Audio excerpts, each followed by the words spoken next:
된 시간 되게 하여 주시옵소서. 우리 주 예수님의 이름으로 기도합니다. 아멘. 이 아침에 주시는 하나님 말씀 찾겠습니다. 구약 성경 사무엘상 8장 1절부터 22절까지 전체 말씀을 보시겠습니다. 8장 전체 말씀을 보시겠습니다. 사무엘상 8장 1절부터 22절까지의 말씀입니다.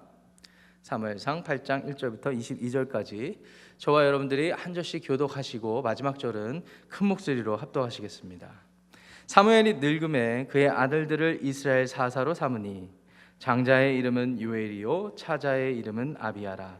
그들이 브엘세바에서 사사가 되니라. 그의 아들들이 자기 아버지의 행위를 따르지 아니하고 이익을 따라 뇌물을 받고 판결을 굽게 하니라. 이스라엘 모든 장로가 모여 라마에 있는 사무엘에게 나아가서 그에게 이르되 보소서, 당신은 늙고 당신의 아들들은 당신의 행위를 따르지 아니하니 모든 나라와 같이 우리에게 왕을 세워 우리를 다스리게 하소서 한지라. 우리에게 왕을 주어 우리를 다스리게 하라 했을 때에 사무엘이 그것을 기뻐하지 아니하여 여호와께 기도하매 여호와께서 사무엘에게 이르시되 백성이 네게 한 말을 다 들으라. 이는 그들이 너를 버림이 아니요 나를 버려 자기들의 왕이 되지 못하게 함이니라. 내가 그들을 애굽에서 인도하여 낸 날부터 오늘까지 그들이 모든 행사로 나를 버리고 다른 신들을 섬김같이 내게도 그리하는도다. 그러므로 그들의 말을 듣되 너는 그들에게 엄히 경고하고 그들을 다스릴 왕의 제도를 가르치라. 사무엘이 왕을 요구하는 백성에게 여호와의 모든 말씀을 말하여 이르되 너희를 다스릴 왕의 제도는 이러하니라. 그가 너희 아들들을 데려다가 그의 병거와 말을 어거하게 하리니 그들이 그 병거 앞에서 달릴 것이며 그가 또 너희의 아들들을 천부장과 50부장을 삼을 것이며 자기 밭을 갈게 하고 자기 추수를 하게 할 것이며 자기 무기와 병거의 장비도 만들게 할 것이며 그가 또 너희의 딸들을 데려다가 향료 만드는 자와 요리하는 자와 떡 굽는 자로 삼을 것이며 그가 또 너희의 밭과 포도원과 감람원에서 제일 좋은 것을 가져다가 자기의 신하들에게 줄 것이며 그가 또 너희의 곡식과 포도원 소산의 11조를 거두어 자기의 관리와 신하에게 줄 것이며 그가 또 너희의 노비와 가장 아름다운 소년과 나귀들을 끌어다가 자기 일을 시킬 것이며 너희의 양떼의 10분의 1을 거두어 가리니 너희가 그의 종이 될 것이라. 그날에 너희는 너희가 택한 왕으로 말미암아 부르짖되 그날에 여호와께서 너희에게 응답하지 아니하시리라 하니 백성이 사무엘의 말 듣기를 거절하여 이르되 아니로소이다. 우리도 우리 왕이 있어야 하리니 우리도 다른 나라들 같이 되어 우리의 왕이 우리를 다스리며 우리 앞에 나가서 우리의 싸움을 싸워야 할 것이니이다 하는지라. 사무엘이 백성의 말을 다 듣고 여호와께 아뢰매 여호와께서 사무엘에게 이르시되 그들의 말을 들어 왕을 세우라 하시니 사무엘이 이스라엘 사람들에게 이르되 너희는 각기 성읍으로 돌아가라 하니라. 아멘. 하나님의 말씀입니다.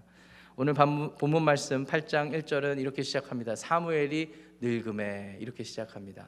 이스라엘의 사사, 이스라엘의 선지자, 그리고 이스라엘의 제사장, 이 모든 직무를 한 몸으로 받아내고 그 사명을 그의 인생 전체에서 감당했던 사무엘이 이제 늙게 되었습니다. 본문 말씀을 보니까 아들 둘이 있었던 것 같아요. 요엘이랑 아비야라고 이름하는 아들들이 있었는데 어떤 과정을 통해서 그들이 사사로 세워지게 되었던 것 같습니다. 사실은 사사시대, 사사기를 읽어보면 하나님께서 특정한 상황 가운데 필요에 따라 사사를 세우시긴 했지만 그 사사의 대를 이어서 사사가 계속 이어지게 하지는 않으셨거든요. 물론 사사 기드온에게 백성들이 나아가서 당신의 아들을 우리의 사사로 세워달라고 한 적은 있지만 그마저도 기드온이 받아들이지는 않았습니다. 그런데 어찌된 영문인지 요엘과 아비야가 지금 사사가 되었어요. 사무엘의 아들, 그 두 아들이 말이죠. 잘은 모르겠는데요, 시간이 많이 흐르면서 어떤 일이 있었던 것 같아요. 근데 가장 중요한 건 뭐냐면 이 두 아들들이 사사의 직무를 제대로 감당하지 않았다라는 것입니다. 3절 말씀 보니까 자기 아버지 사무엘의 행위를 따르지 않고 이익을 따라 뇌물을 받고, 사사가 역할 중에 뭐가 있습니까? 판단자, 판결자입니다. 판관인데 판결을 어떻게 한다고 그랬습니까? 굽게 했다 이렇게 되어 있습니다. 판결을 굽게 했다라는 것은 치우친 판결을 했다라는 것입니다. 어떤 것에 따라서요? 자기들의 이익을 따라서. 그러니까 뇌물도 받게 되고 자기들의 이익에 맞는 판결을 했다라는 것이죠. 겉으로 보면 정의로운 모습, 또 결과를 보면 또 합법적인 결과를 이렇게 도출할 수 있었겠지만 사실은 그 마음의 동기가 자기들을 중심으로 이익을 따라서 그렇게 하게 되었다라는 거예요. 참으로 아이러니합니다. 사무엘이 이스라엘 역사의 무대에 등장하게 된 직접적인 계기가 무엇이었습니까?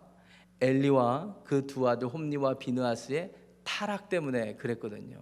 하나님 앞에 범죄했기 때문에 그랬거든요. 이스라엘 백성들의 진정한 리더를 세우기 위해서 하나님께서 사무엘을 선택하셨거든요. 그런데 훌륭한 리더로서 역할을 충분히 감당하고 이제 늙게 된 사무엘의 두 아들이 엘리의 두 아들과 크게 다를 바 없는 그러한 모습으로 사사의 역할을 하고 있으니 이 얼마나 아이러니한지 모르겠습니다. 그런데요, 하나님께서 사무엘에게 이 모든 일의 책임을 묻지 않으시는 것을 오늘 본문을 통해서 알 수가 있어요. 하나님께서는 사무엘에게 이 두 아들을 잘 관리하지 못했다라는 것, 그리고 두 아들이 이렇게 이스라엘의 모든 이런 직무들을 제대로 감당하지 못한다는 것에 대해서 책망하지는 않으셨던 것 같아요. 물론 인간적으로 사무엘도 마음 가운데 자책감이 있었겠죠. 죄책감이 있었겠죠. 그 누구보다 더했을 거라고 저는 상상해 봅니다. 이유인즉슨 엘리 제사장의 말로를 옆에서 두 눈 똑바로 뜨고 지켜봤지 않았겠습니까? 그렇기 때문에 사무엘 마음은 그렇게 썩 좋지는 않았을 거예요. 근데 백성들이 그 원인 제공을 사무엘의 두 아들이 했던 것처럼 오늘 본문의 초반절에는 그렇게 보이는데, 그거를 빌미 삼아 사무엘에게 나와서 뭐라고 요구합니까? 왕을 세워달라는 것입니다. 왕을, 6절 말씀 보세요. 우리에게 왕을 주어 우리를 다스리게 하라, 이렇게 얘기를 했다라는 것입니다. 5절입니다. 5절. 당신은 늙고 당신의 아들들이 당신의 행위를 따르지 않으니까 왕을 세워 우리를 다스리게 하소서, 이렇게 말씀하였죠. 하나님께 나아갑니다. 사무엘이 마음이 썩 좋지 않았습니다. 그래서 하나님께 기도했다고 6절이 그렇게 말하고 있죠. 근데 하나님께서 7절에 그 일을 이렇게 해석해 주고 계세요. 여호와께서 사무엘에게 이르시되 백성이 네게 한 말을 다 들으라. 그러면서 이것은 그들이 너를 버리는 게 아니라 나를 버렸다라고 이야기하고 계신 것이에요. 그러면서 8절 9절의 말씀을 보시면은요, 이상한 말씀, 우리가 이해하기 참 힘든 말씀을 하세요. 그런데 하나님 편에서 보면 굉장히 당연한 말이에요. 애굽에서부터 내가 출애굽시켜서 구원할 때부터 이 백성들의 DNA는 그러했다. 모든 일들 가운데 나를 버리고 다른 신들을 섬겨왔다 라는 것이죠. 그렇기 때문에 너한테도 그러는 거야. 지금 사무엘의 역할은 뭐예요? 이스라엘의 지도자거든요. 영적인 지도자, 군사적인 지도자, 행정적인 지도자 역할을 하는데 너한테도 그들의 영적 DNA가 그러니까 너한테도 그러고 있는 거야 라고 말씀합니다. 그리고 뒤 이어지는 구절들에서 하나님께서 이스라엘 백성들의 말을 들어주되 먼저 그들에게 왕을 세웠을 때 일어날 일들에 대해서 분명히 얘기해 줘라 라고 그렇게 말씀을 합니다. 그래서 10절부터 18절까지 이렇게 쭉 보시면은 군사적인 크게 두 가지 내용을 사무엘이 백성들에게 얘기를 해줍니다. 첫 번째, 왕을 세웠을 때 이 군사적인 책임과 또 의무들이 생긴다라는 것을 얘기해 주죠. 병거를 준비하고 또 병사들이 모집될 것이고 또 그 가운데 왕의 명령을 따라야 되고 왕을 섬겨야 한다라는 큰 일들을 미리 예고해 줍니다. 또 한 가지는 행정적인 부분에 대해서 예고해 줍니다. 이제 왕이 생기면 왕이 세금을 거둬야 될 것이고, 그리고 왕을 위해서 섬기는 어떤 인력과 자원이 필요할 것이고, 또 그 일에 따라서 여러 가지 감당해야 되는 일들이 생길 것이다 라는 것이 10절부터 18절까지 사무엘의 하나님의 말씀을 들은 사무엘이 왕의 제도를 말해 주었어요. 그런데 이 정도 얘기를 들으면 이스라엘 백성들이 아닙니다. 우리가 하나님만 바라보고 따르겠습니다. 그리고 사실 사무엘의 입장에서 여러분도 한번 생각해 보세요. 그동안에 지금 비록 나이가 늙고 지금 쇠약했지만 그동안에 다른 나라 이방 나라 왕들 부럽지 않게 지금 사무엘이 하나님의 말씀을 받아서 잘 인도해 왔어요. 그런데 사무엘 앞에 가서 왕을 세워달라고 하니까 얼마나 좌절됐겠습니까? 얼마나 실망했겠습니까? 그러니까 아까 하나님께서 위로하셨다고도 볼 수가 있겠어요. 이 백성들은 출애굽했을 때부터 그랬으니까 너한테도 그렇게 하는 게 당연할지 몰라. 어떻게 보면 하나님께서 사무엘을 위로하셨던 것 같이 보여요. 그런 면에서 볼 때는 아마 사무엘이 굉장히 실망했던 모양입니다. 그런데 그 정도 말을 들으면 백성이 뭔가 사무엘에게 좀 내가 무례했구나, 또 영적으로 하나님 앞에 우리가 너무 무리한 것을 요구했구나, 이렇게 생각해 볼 법한데, 또 인간적으로 생각을 해보면 요엘과 아비야라는 사무엘의 두 아들이 제대로 못했으니까 감정적으로 순간적으로 이렇게 반응했기 때문에 사무엘의 긴 이 왕의 제도를 듣고 알겠습니다라고 했을 법한데, 19절 말씀 보세요. 19절 말씀 이제부터가 중요합니다. 백성이 사무엘의 말 듣기를 어떻게 했다고 되어 있습니까? 거절했습니다. 거절했어요. 그러면서 20절 말씀이 중요합니다.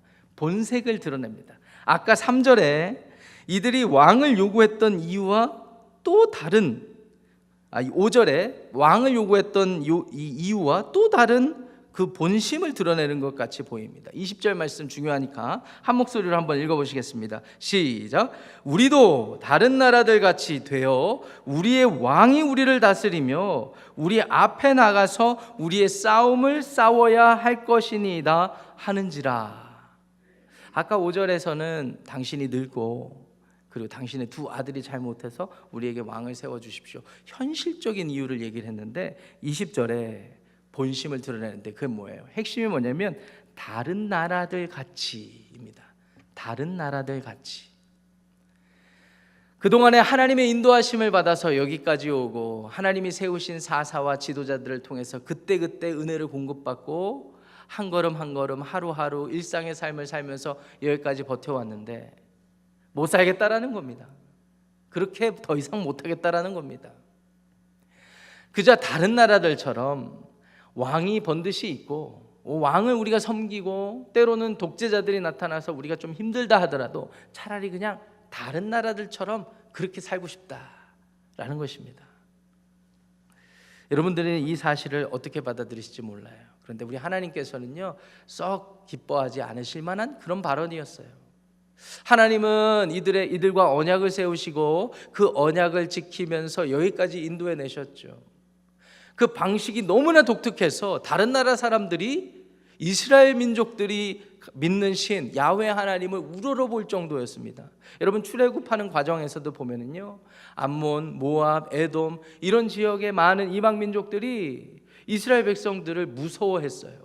이스라엘 백성들이 지나가는 것을 두려워했습니다. 왜냐하면 이스라엘 백성들은 오합지졸이지만 그들이 믿는 신 야훼 하나님이 너무나 위대한 신이기 때문에, 심지어 바다를 가르는 신이기 때문에, 초강대국인 이집트를 10가지 재앙을 통해 완전히 쑥대밭으로 만들 수 있는 신이기 때문에, 전능한 신이기 때문에 모두 두려워 벌벌 떨었었거든요. 그런데 그 하나님을 믿고 그 하나님의 인도하심을 지금까지 받아왔던 이스라엘 백성들은 정작 다른 나라가 눈에 들어오기 시작합니다. 우리도 저들과 같이 살고 싶다, 우리도 저들과 같이 되고 싶다라는 것이죠. 사실 하나님은 이들을 데리고 하나님의 나라를 이 땅 가운데서 만들어가길 원하셨는데, 정작 하나님 나라 백성 삼아진 이 하나님의 자녀들은 다른 나라, 하나님의 나라가 아닌 다른 나라를 꿈꾸고 살아가고 있는 것입니다. 아까도 말씀드렸지만 사실은 창세기 3장에서 영적으로 에덴 동산에서 부패하고 타락한 이후부터 어쩌면 이와 같은 본성, 영적인 DNA는 이스라엘 백성들 가운데 고스란히 남아져 있었어요. 그렇기 때문에 하나님을 섬기고 하나님의 기적을 맛보았다 하더라도 계속해서 한눈을 팔게 되는 것이죠. 다른 나라를 계속 쳐다보게 되는 것이죠. 일관되지 않잖아요. 하나님 나라 백성으로 산다라는 게 쉽지 않잖아요. 평범하지 않잖아요. 그냥 많이 어렵다 하더라도 그냥 하나님 없는 민족들처럼 그렇게 살아보고 싶다라는 것입니다. 그런데 하나님이 그 말을 들어주시죠. 그리고 사무엘에게 말을 들어서 왕을 세우라라고 22절에 말씀을 해주십니다. 이게 오늘 본문 말씀인데요, 여러분들과 한 가지를 좀 묵상해 봤으면 하는 부분이 있습니다. 앞에서 설명드렸다시피 이들이 왜 왕을 세우고자 했는가, 이것은 제가 설명을 드렸습니다. 이들의 본심을 이미 20절에서 19절에서 드러냈어요. 뭐예요? 다른 나라와 같이 살고 싶다. 다른 나라와 같이 살고 싶다. 요한 사도도 우리에게 이렇게 경고해 주셨던 게 있어요. 하나님 나라 백성으로 살아갈 때 자꾸 이생의 자랑이나 육신의 정욕을 꿈꾸면서 그것에 따라가지 말라고 말씀해 주었어요. 사도 바울도 마찬가지고요, 사도 베드로도 마찬가지고요, 예수님을 목격하고 예수님과 동역했던 많은 사도들이 우리에게 경고해 주었어요. 이 세상 가운데 살아가다 보면 한눈 팔게 되는 환경에 놓여 있기 때문에 우리가 흔들릴 수 있다고 말이죠. 그럴 때 어떻게 해야 됩니까? 차단해야죠. 하나님만 바라봐야죠. 하나님 음성에 귀 기울여야죠. 근데 이스라엘 백성들이 다른 나라를 자꾸 꿈꾸기 시작했어요. 그렇기 때문에 이 부패한 타락한 본성에 따라서 이들이 또 다른 죄를 지금 짓고 있는 것입니다. 하나님을 왕으로 인정하고 싶지 않았던 거예요. 결과적으로는 그렇습니다. 그런데 문제는 뭐냐면요, 왜 하나님이 이들의 말을 들어주셨을까 하는 부분입니다. 아니, 하나님도 분명 기분 나쁘셨을 거예요. 지금 사무엘이 기분 나빠하는 것 이상으로 기분 나쁘셨을 거예요.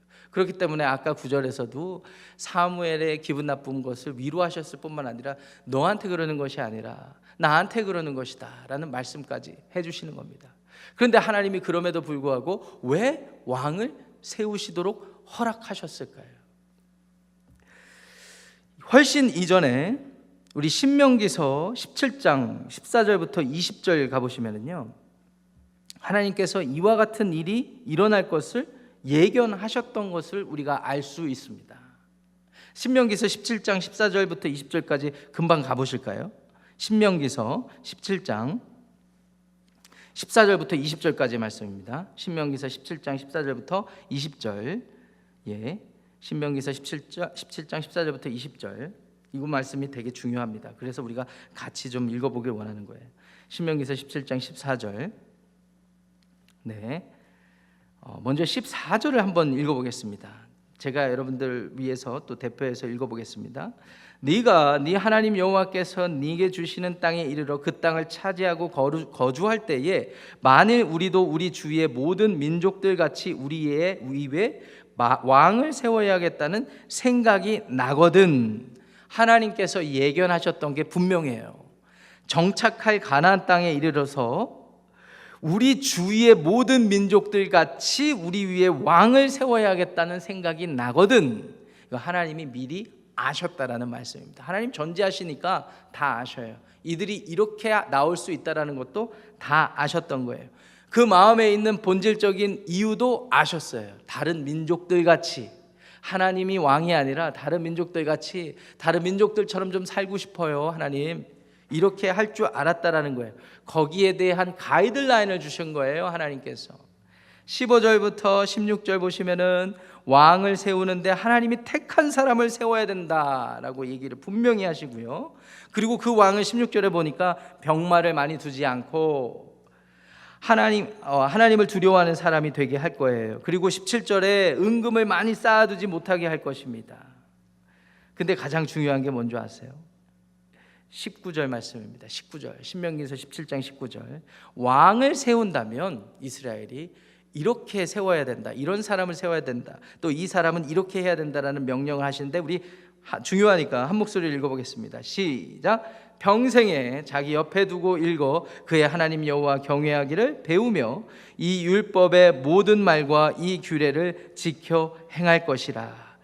여호와 경외하는 자, 그리고 하나님의 말씀을 지켜 행하는 자, 이게 하나님이 그들의 요구를 예상하시고 왕을 세워 그들의 말을 들어서 세울 것인데 그 왕은 하나님을 경외하고 하나님의 말씀을 지켜 행하는 자가 돼야 된다라는 그런 가이드라인을 미리 주셨어요. 하나님 대단하세요. 이스라엘 백성들이 이렇게 나올 걸 뻔히 아시고 이런 가이드라인도 미리 만들어 놓으신 거예요. 어쩌면 사무엘은 이 일을 위해서 예비된 또 다른 리더였을지 모르겠습니다. 이런 관점에서 보면 결국 하나님께서는 이 사무엘을 통해서 미리 신명기서 17장에 예고하신 바대로 누구를 세웁니까? 내일부터 등장하는 사울을 세우지만 이스라엘 백성들 앞에서 하나님 앞에서 하나님 경외하고 하나님 말씀을 지켜 행하는 일을 실패하는 왕이 되어버리죠. 하나님께서 그래서 그 다음 왕을 세우시죠. 그 다음 왕이 누구십니까? 다윗 왕입니다. 다윗 왕은요, 나중에도 우리가 묵상하면서 살펴보겠지만 이스라엘 역사뿐만 아니라 인간의 역사 가운데 존재했던 왕들의 캐릭터 중에 완전히 구별되는 캐릭터예요. 일반적으로 이 세상에서 성공한 왕은 사람들을 무조건 행복하게 해주고 사람들의 배를 배부르게 해주고 그리고 그들을 자기의 손아귀에 넣어서 자기의 영향권 아래에 두는 그런 왕입니다. 그런데 다윗 왕은요, 전 세계를 지배하지 않았지만 이스라엘이라는 나라, 한 나라를 지배했을 뿐이지만 그래도 이스라엘 역사에서는 가장 큰 영토를 확보한 왕이기도 했죠. 그러했지만 사실 다윗은 무엇보다도 사람들 의식하지 않고 하나님을 경외했던 사람이었어요. 그리고 하나님께서 맡겨주신 백성들을 책임지고 하나님의 말씀대로 하나님 말씀대로 지키고 행했던 왕이었어요. 그 왕의 후손으로 하나님의 아들 예수 그리스도가 성육신 하신 것 아니겠습니까? 신명기 17장에서 하나님은 이들이 왕을 세워달라고 할 것을 미리 아시고 예고하셨던 것, 그리고 가이드라인의 내용을 보니까 하나님을 경외하고 하나님의 율법을 지켜 행할 사람을 세우라고 하시고 그 후손으로 예수 그리스도를 보내신 것을 이렇게 쭉 전체적인 통전적인 시각으로 살펴보니까 우리가 무엇을 배우겠습니까? 하나님은요, 그들의 타락한 본성에 따라서 세상 사람들을 쫓아서 하나님을 부정하고 그렇게 해서 죄의 길을 살아가는 사람들이지만 끝까지 놓지 않으시고 그들의 요구를 들어주시지만 그들의 요구가 그들의 죄인된 멸망의 길을 가게 하시는 것이 아니라 그것을 뒤집어서 그들의 요구를 들어주시는데 그것이 그들의 멸망의 길을 가게 하시는 것이 아니라 뒤집어서 생명의 길로 인도하시는 새로운 왕을 허락하시게 하는, 이것이 하나님의 지혜요, 이것이 하나님의 은혜인 것을 여러분들 기억하시기를 바랍니다. 그 일이 십자가에서 이루어졌어요. 사람들이 자기 멋대로 생각해서 메시아를 바라고 기도하고 하다가 예수님이 오시니까 메시아를 죽여버리죠. 그 십자가에서 죽여버렸어요. 그런데 하나님께서는 그 메시아를 다시 살리셔서 그를 믿는 모든 자들의 삶의 왕, 주인으로 삼아주시게 한 것입니다. 그래서 마태복음은요, 여러분 아시다시피 마태는 유대인으로서 유대인들에게 예수님이 유대인의 왕뿐만 아니라 이 세상의 왕이라는 사실을 가르쳐주기 위해서, 강조해주기 위해서 복음서를 썼거든요. 예수님이 십자가에 못 박혀서 돌아가셨을 때 로마 병정, 그 옆을 지키고 있던 병사들의 입에서 어떤 말이 터져 나왔습니까? 이 사람은 진정 유대인의 왕이었다 라는 말을 했어요.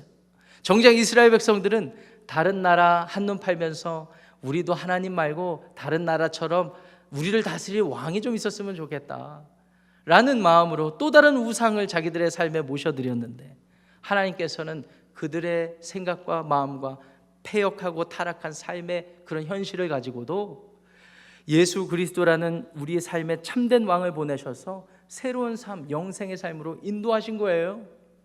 사랑하는 성도 여러분, 오늘 말씀을 통해서 우리는 무엇을 적용해야 할까요? 우리 역시 다른 나라를 기웃기웃거리는 이스라엘 백성들처럼, 우리를 완전히 지배해 주길 원하는 우상을 세우려는 이스라엘 백성들처럼 우리의 마음속도 하나님을 믿는다고 고백하지만 여전히 우리의 욕심과 우리의 모든 그런 정욕을 위해서 살아갈 때가 많습니다. 그래서 우리가 기억해야 되는 것입니다.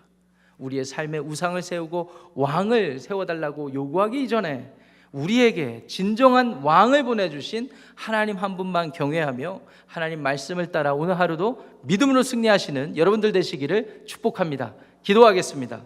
아버지 하나님 감사합니다. 오늘 하나님 앞에 무례하게 왕을 세워달라고 하는 이스라엘 백성들의 모습을 보면서 우리들의 삶의 현실을 돌아보게 되었습니다.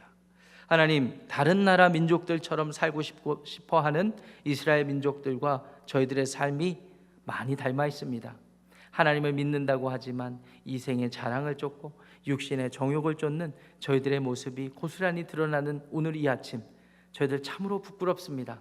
하나님, 다른 나라 민족들을 보며 한눈 파는 이스라엘 민족들과 같은 삶이 아닌 이미 우리 가운데 하나님을 경외하고 하나님의 말씀대로 하나님의 사랑과 자비를 보여주신 우리의 참되신 왕, 우리의 삶의 주인이신 예수 그리스도만을 바라보며 믿음으로 한 걸음 한 걸음 승리하는 저희 모두가 되게 하여 주시옵소서. 이 모든 말씀 우리 구주 예수님의 이름으로 축복하며 기도합니다. 아멘. 하늘에 계신 우리 아버지여, 이름이 거룩히 여김을 받으시오며 나라가 임하시오며 뜻이 하늘에서 이루어진 것 같이 땅에서도 이루어지이다. 오늘 우리에게 일용할 양식을 주시옵고 우리가 우리에게 죄진 자를 사하여 준 것 같이 우리 죄를 사하여 주시옵고 우리를 시험에 들게 하지 마시옵고 다만 악에서 구하시옵소서.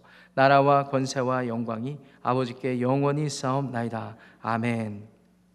각자 기도하고 돌아가시겠습니다.